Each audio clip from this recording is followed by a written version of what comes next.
ఆపలేరు. Nobody can stop this flow. Hallelujah, హల్లెలూయా.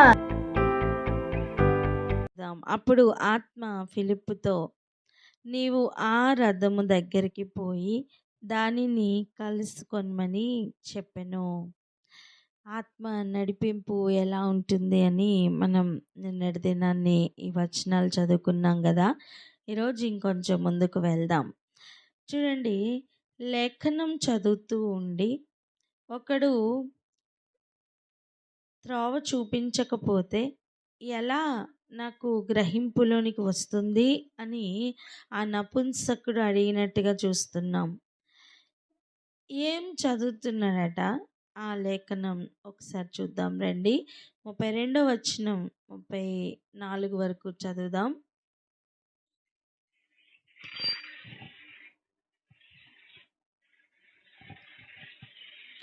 32 నుండి 34 వరకు చదువుదాం.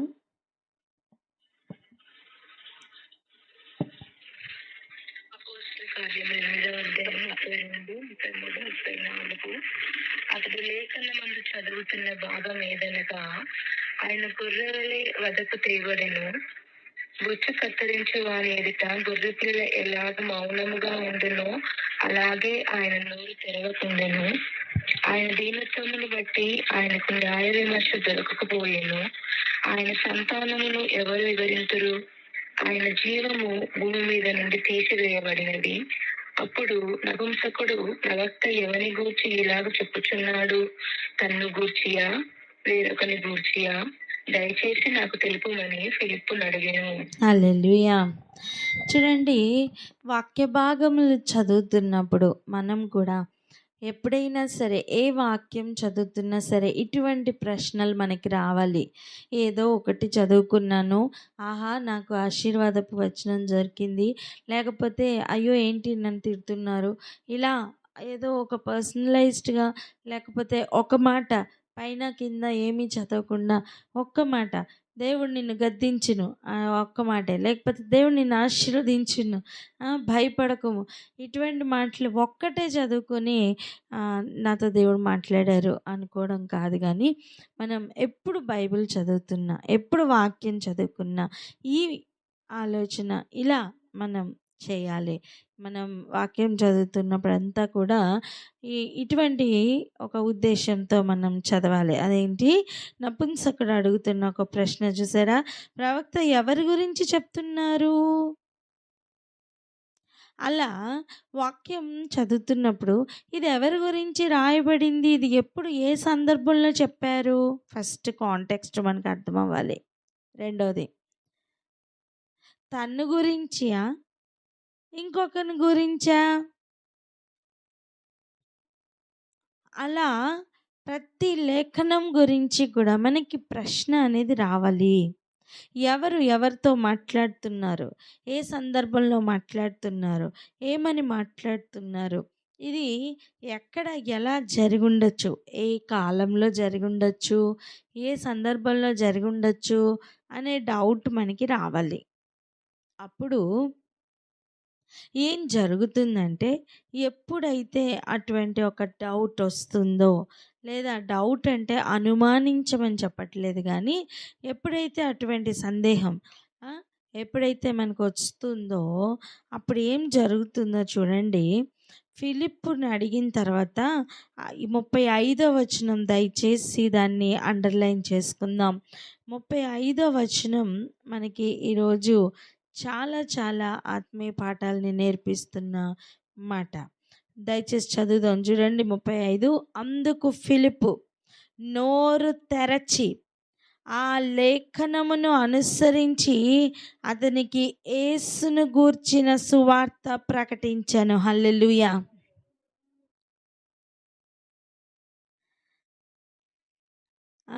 మ్యూట్లు తీసి అందరూ కలిసి వచనం చదువుదామా? 35. అందుకు ఫిలిప్పు నోరు తెరచి ఆ లేఖనమును అనుసరించి అతనికి యేసును గూర్చిన సువార్త ప్రకటించెను. హల్లెలూయా. ఈరోజు గుర్తుంచుకోండి, బైబిల్లో ఏ వచనం తీసినా సరే ఆదికాండం నుంచి ప్రకటన గ్రంథం వరకు ఏ వచనం తీసినా దాన్ని అనుసరించి నువ్వు యేసును గురించి చెప్పగలవు. హల్లెలూయా. ఎందుకంటే ప్రవచన సారమే యేసయ్య, వాక్యమే యేసయ్య, శరీరధారిగా వచ్చిన వాక్యమే యేసయ్య గనుక అది వాక్యం అయ్యుంటే దాన్ని అనుసరించి నువ్వు యేసుని పరిచయం చేయగలవమ్మా. ఒక పొల్లు లేదా ఒక చిన్న మాట, ఆహా అన్న మాట, లేదా అయ్యో అన్న మాట కావచ్చు, కాబట్టి అన్న మాట కావచ్చు, అందుకే అన్న మాట కావచ్చు, ఏదైనా సరే ఆఖరికి ఆమేనన్న మాట కూడా కావచ్చు. అది ఏదైనా సరే దాన్ని అనుసరించి నువ్వు యేసు క్రీస్తు యొక్క సువార్తను చెప్పగలవు. ఇక్కడ ఆగి ఒకసారి ప్రార్థన చేద్దాం. ఏంటి తెలుసా, దేవా నేను ఏ వాక్యం చదువుతున్నా మిమ్మల్ని గురించిన ప్రత్యక్షత నాకు అర్థం అవ్వాలి, నాకు గ్రహింపులోనికి రావాలి. ఒకడు త్రోవ చూపకపోతే ఒకనికి ఎలా గ్రహింపులోనికి వస్తుంది? అవును, నాకు మార్గం నేనే అని చెప్పిన దేవా మీరు నాకు పరిచయం అవ్వాలి. Every corner, every area, every verse, every full stop, ఏదైనా సరే నాకు మీ త్రోవను చూపించాలయ్యా అంటూ ప్రార్థన చేద్దాం. అర్థమైన వారు, గ్రహించిన వారు ప్రార్థన అందుకోండి. పరిశుద్ధుడా, గొప్ప దేవ, మహోన్నతమైన తండ్రి, వందనములు, స్తోత్రములు నాయన. అయా తండ్రి దగ్గర సమయం ఉంది ప్రభా, మాతో మాట్లాడుతూ తండ్రి నాయన యేసయ్య. అయా తండ్రి నాయన ప్రభా, వాక్య భాగం గురించి తండ్రి ప్రతి విషయం తెలియపరుస్తున్న గొప్ప దేవ, వందనములు, స్తోత్రములు నాయన. అవును తండ్రి నాయన ప్రభు, తండ్రి నీ పరిశుద్ధ గ్రంథం ఉంది ప్రభు, లేఖనాల యందు ప్రభు మీరు రాయించండి తండ్రి.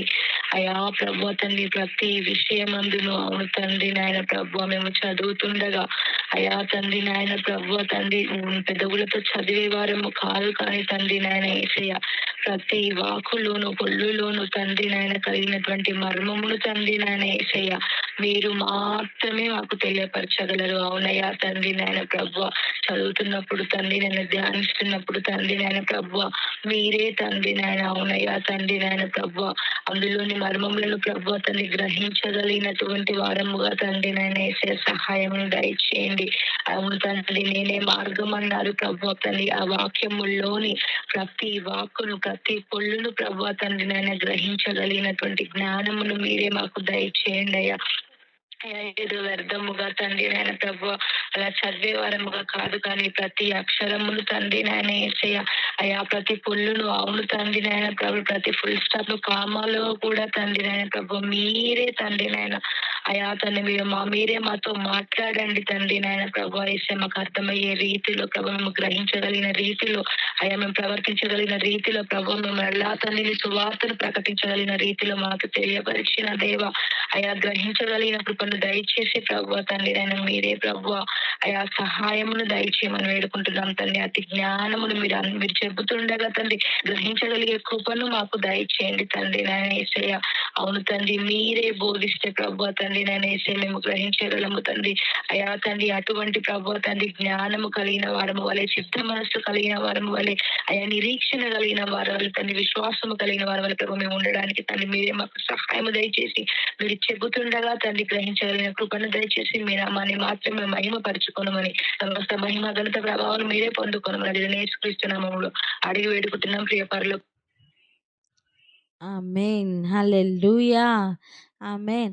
ఒక 1000 వాట్స్ బల్బ్ ఉందనుకోండి, అప్పుడే షాప్ నుంచి కొనుక్కొని తీసుకొని వచ్చాము.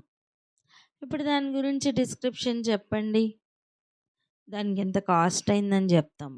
ఒకవేళ దాన్నే అడగండి, అప్పుడు అది ఏం చెప్తుంది తెలుసా? నేను ఎక్కడ తయారయ్యాను, నన్ను ఎవరు తయారు చేశారు, నా కలర్ ఏంటి, ఇవన్నీ చెప్తుంది, నా సైజ్ ఎంత, ఇవన్నీ చెప్తుంది. కానీ అదే బల్బుని వెలిగించండి ఒకసారి.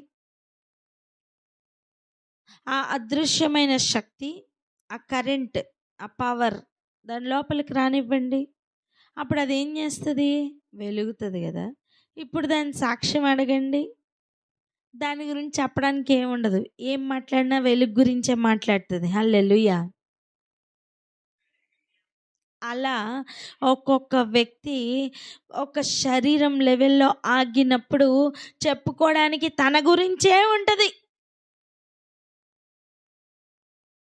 నా పేరిది, నా ఊరిది, నేను ఇలా చేస్తాను, నేనైతే ఇలా ఉంటాను, మా అమ్మ ఇలాగా, మా నాన్న ఇలాగా, మా తాత ఇలాగా, ఈ స్టోరీసే ఉంటాయి.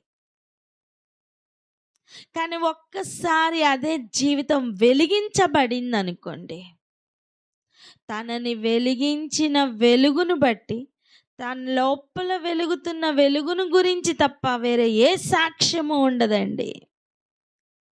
ఫిలిప్పును ఆత్మ తీసుకుని వెళ్తే, నన్ను కాబట్టి ఆత్మ ఇక్కడికి తీసుకుని వచ్చారు, నేను ప్రయాణం చేసి వచ్చినది ఇలాగా అలాగా ఇవేం చెప్పట్లా. తన గురించిన స్టోరీయే లేదు అక్కడ. ఫిలిప్ డైరెక్ట్గా మాట్లాడుతున్నమాట. నువ్వు చదువుతుంది నీకు అర్థమవుతుందా? అయ్యా లేదయ్యా, నాకు నువ్వు చెప్పకపోతే ఎలా అర్థమవుతుంది?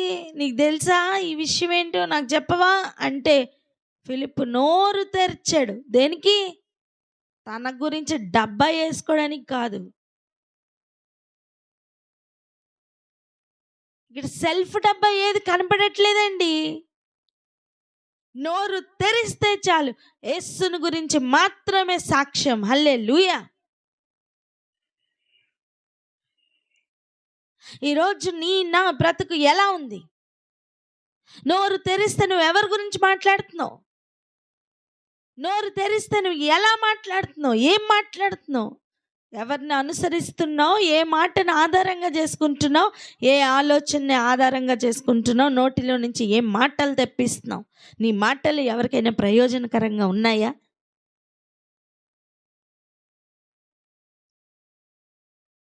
సోది చెప్పుకోవడం వల్ల ఏమీ రాదు.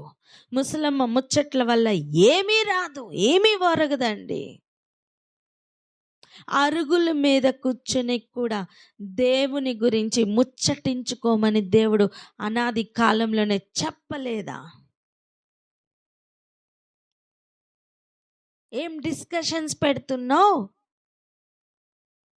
హలో, ఒకరి మీద ఒకరి గురించి చెప్పడానికి డిస్కషన్స్ పెడుతున్నావా? నీ పని కాదది, అది అపవాది పని. అపవాది పనిలో నీకెందుకు పాలు పంపులు? దేవుని గురించి చెప్పరాదండి? నిన్ను వెలిగించిన క్రీస్తు గురించి చెప్పలేవా? యేసు గురించి నీకేం సాక్ష్యం లేదా? ఎప్పుడు చూడు ఏదో ఒక వంకర మాటలు. ఎందుకు? ఇటువంటి బ్రతుకులు మార్చుకుందాం. నువ్వు నిజంగా వెలిగించబడ్డావా? వెలుగును గురించి తప్ప ఇంకేమీ మాట్లాడలేవు. వెలిగింపబడని జీవితం సోది మాటలు చెప్తుంది. చెప్పండి నా మాట. వెలిగింపబడని జీవితం సోది మాటలు చెప్తుంది. ఎందుకు? మాట వినకపోవడం, తిరుగుబాటు చేయడం సోది చెప్పుటతో సమానం కదా. ఎప్పుడైతే మాట వింటామో మనం ఆయన యందు, ఆయన మన యందు నిలిచి ఉన్నట్లుగా మనం మారుతాం. అప్పుడు ఏమవుతుంది? ఆయన వెలుగు మనలోనికి వస్తుంది. ఇప్పుడు నీ సాక్ష్యం వెలుగు గురించి తప్ప ఇంకేం చెప్పలేవు. నువ్వు ఏదైనా ఆధారం చేసుకో, ఏ మాట అయినా ఆధారం చేసుకో, మళ్ళీ నువ్వు ఎక్కడికి వస్తావు? యేసయ్య దగ్గరికే వస్తావు. ఈ అనుభవం ఉందా? ఒకవేళ ఇప్పటి వరకు లేదా, అడుగు. ఆయన పాదాలు పట్టుకుని అడుగు. ఎందుకయ్యా నేను మాట్లాడలేకపోతున్నాను నీ గురించి? ఎందుకయ్యా నీ గురించి నాకు ఆలోచన రావట్లేదు? ఏది మాట్లాడినా నా సొంత కార్యాలే నేను ఎందుకు మాట్లాడుతున్నాను, లేదా ఒకరి మీద ఎందుకు చెప్తున్నాను, ఎప్పుడు చూసినా ఒకరి గురించి నేను ఎందుకు మాట్లాడుతున్నాను అని ఈరోజు ప్రశ్నించుకో. నీకు అర్థమవుతుంది నువ్వు ఎక్కడున్నావో, ఏం చేస్తున్నావో.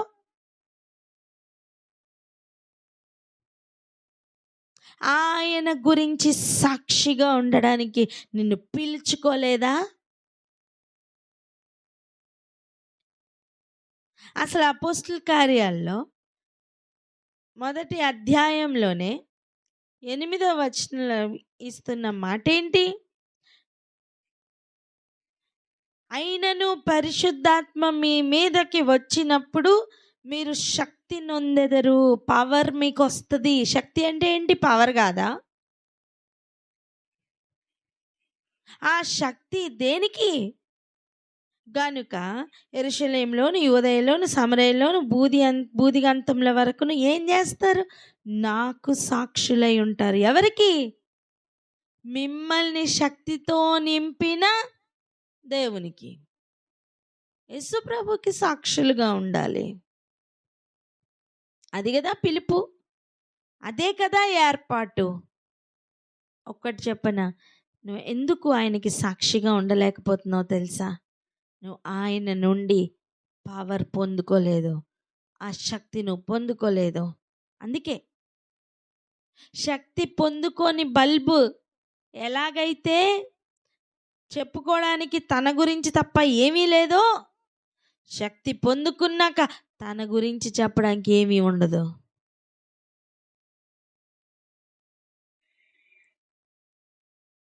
శక్తి పొందుకున్నాక శక్తి గురించి తప్ప ఇంకేం మాట్లాడదండి. వెలుగు గురించి తప్ప ఇంకేం మాట్లాడదు. పవర్, ఆ ఎనర్జీ, దానికోసం తప్ప ఇంకేం మాట్లాడలేదు. అవన్నీ డామినేట్ చేస్తాయి. ఆ వెలుగు అది ఏ కలర్లోనన్నా ఉండనివ్వండి, ఆ వెలుగు ఆ మిగిలిందని మొత్తాన్ని డామినేట్ చేస్తుంది.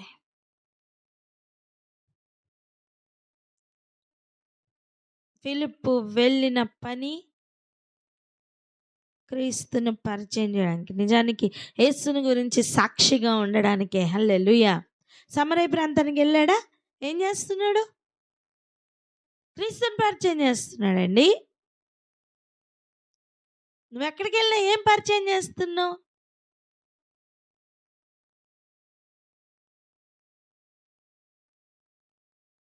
ఈరోజు ఈ ప్రశ్నలతో ప్రార్థన చేసుకుందామా? ప్రతి మాటని అనుసరించి క్రీస్తుని చాటించగలం. ఎందుకంటే అదే ఉంది. వాక్యం మొత్తం యేసయ్య తప్ప ఇంకేమీ లేదు. ఎప్పుడైతే ప్రతి మాటలోని యేసును నువ్వు చూడగలుగుతావో నీ జీవితం మారిపోతుంది. నీకు పరిచయం లేని యేసయ్యని నువ్వెవరికి పరిచయం చేస్తావు? అడగండి, నాకు పరిచయం లేని యేసయ్యని నేను ఎవరికి పరిచయం చేయగలను అని.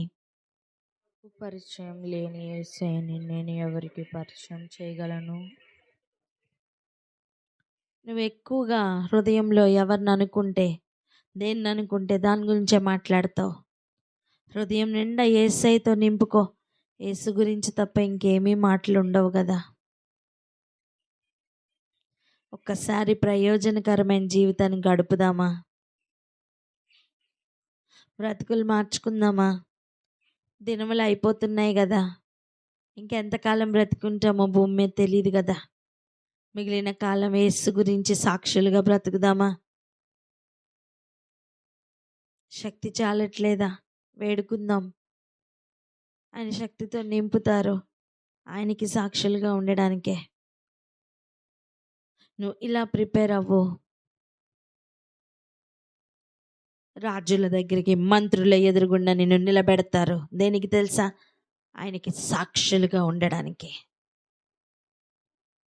విద్య లేని పామరులతో ఉన్న అనుభవం సడన్గా మంత్రి దగ్గరికి తీసుకుని వెళ్ళి, గమనిస్తున్నారా? అంతకుముందే వచనాల్లో, అధ్యాయాల్లో మనం చదువుతాం. పేతురు కానీ యోహాను కానీ సమాజ మందిరంలో ఆ శృంగారపు దేవాలయం దగ్గర బాగు చేస్తున్న విషయాన్ని బట్టి యాజకులందరూ పిలిచి ఏం చెప్పారు? వార్నింగ్ ఇచ్చారు, ఆయన గురించి మాట్లాడొద్దు అని. ఇప్పుడు చూడండి, ఆత్మ డైరెక్ట్ తీసుకెళ్ళి ఎక్కడ పెట్టారు? మంత్రి దగ్గర పెట్టారు, ఒక మినిస్టర్ దగ్గర పెట్టారండి, మాట్లాడు అని. హల్లెలూయా. హల్లెలూయా. ఎక్కడ మాట్లాడొద్దంటే అక్కడి నుంచి దేవుడు లేపుకుంటారు. హల్లెలూయా. హల్లెలూయా. ఇంకొక మాట కూడా చదువుకుందాం చూడండి. ఇశ్రాయేలీల గురించి ఒకసారి ఒక ప్రవక్త ద్వారా దేవుడు ఇలా సెలవిస్తున్నారు. ఒక మాట చదువుకుందాం. ఆమోసు గ్రంథం 2వ అధ్యాయం. ఆమోసు 2 చదవండి, 11 లేకపోతే 10 నుంచి చదవండి. 10, 11, 12 చదవండి ఒకసారి. ఆమోసు 2వ అధ్యాయము 10, 11 వచనాలు. 11, 12 కూడా రా. మరియు ఐగుప్తు దేశములో నుండి మిమ్మును రప్పించి అమోరీయుల దేశమును మీకు స్వాధీనపరచవలెనని 40 సంవత్సరములు అరణ్యమందు మిమ్మల్ని నడిపించి తిని గదా. మరియు మీ కుమారులలో కొందరిని ప్రవక్తలుగాను మీ యవనులలో కొందరిని నాకు నాజీరులుగాను నియమించి తిని. ఇశ్రాయేలీయులారా, ఈ మాటలు నిజమైనవి కావా? ఇదే యెహోవా వాక్కు. ఏమంటున్నారు? ఐగుప్తులో నుంచి మిమ్మల్ని రప్పించినప్పుడు అమోరీయులకు ఉన్న స్థలమును మీకు స్వాధీనంగా పరచడానికి నేను ఏర్పాటు చేసినప్పుడు ఏం చేశాను? 40 సంవత్సరాలు మిమ్మల్ని అరణ్యంలో త్రిప్పాను. దేనికి? బానిసత్వపు ఆత్మ కోల్పోయి లేదా వెళ్ళిపోయి ఒక సైనికుని ఆత్మ వచ్చినట్లుగా మీరు ఒక్కొక్కరు ఒక్కొక్క సైనికుడిగా మారాలి. రెండవది, ఆజ్ఞల మార్గంలో నడవాలి, నేను మీ మధ్యలో నివసించాలి. ఇదే కదా అరణ్య మార్గంలో వరకు నేర్పించిన పాఠం. అయితే మీ కుమారుల్లో కొందరిని ప్రవక్తలుగా నేను నియమించాను, మీ యవ్వనుల్లో కొందరిని నాజీరులుగా నేను నియమించాను. అయితే మీరేం చేశారు? 12వ వచనం చూడండి. అయితే నాజీరులకు మీరు ద్రాక్షారసము త్రాగించితిరి, ప్రవచింపవద్దని ప్రవక్తలకు ఆజ్ఞ ఇచ్చిరి.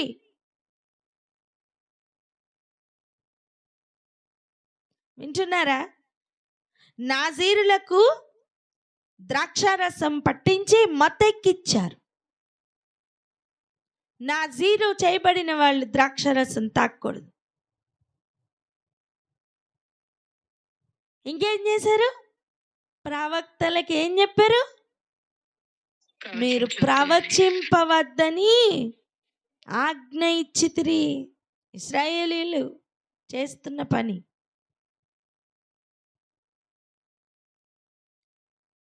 అదే జరుగుతుందండి. అపోస్తలుని పిలిచి ఏం చెప్పారు? మీరు మాట్లాడొద్దు చెప్పారా లేదా? వెళ్దాం అపోస్తల కార్యాలు.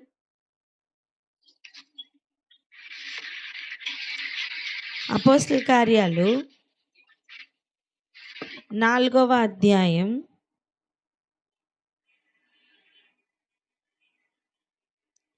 18వ వచనం చదవండి. 18. అపోస్తల కార్యము 4వ అధ్యాయం 18వ వచనము. అప్పుడు వారిని పిలిపించి, మీరు యేసు నామమును బట్టి ఎంత మాత్రమును మాట్లాడకూడదు, బోధింపకూడదని వారికి ఆజ్ఞాపించిరి. హల్లెలూయా. వినండి, యేసుని గురించి మాత్రం మీరు మాట్లాడకూడదు, అంతేనా? బోధించకూడదు కూడా. ఆత్మ మాత్రం డైరెక్ట్గా తీసుకెళ్ళి మినిస్టర్ ఎదురుగుండా పెట్టి కమాన్ మాట్లాడు అంటే ఆయన ఏం చదువుతున్నాడో దానినే అనుసరించి యేసుని గురించి ప్రకటిస్తూ బోధిస్తున్న ఒక అనుభవం. హల్లెలూయా.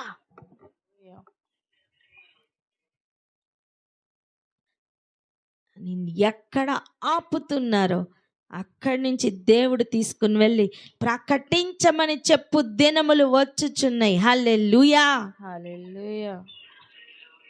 ప్రార్థన చేసుకుందాం అక్క.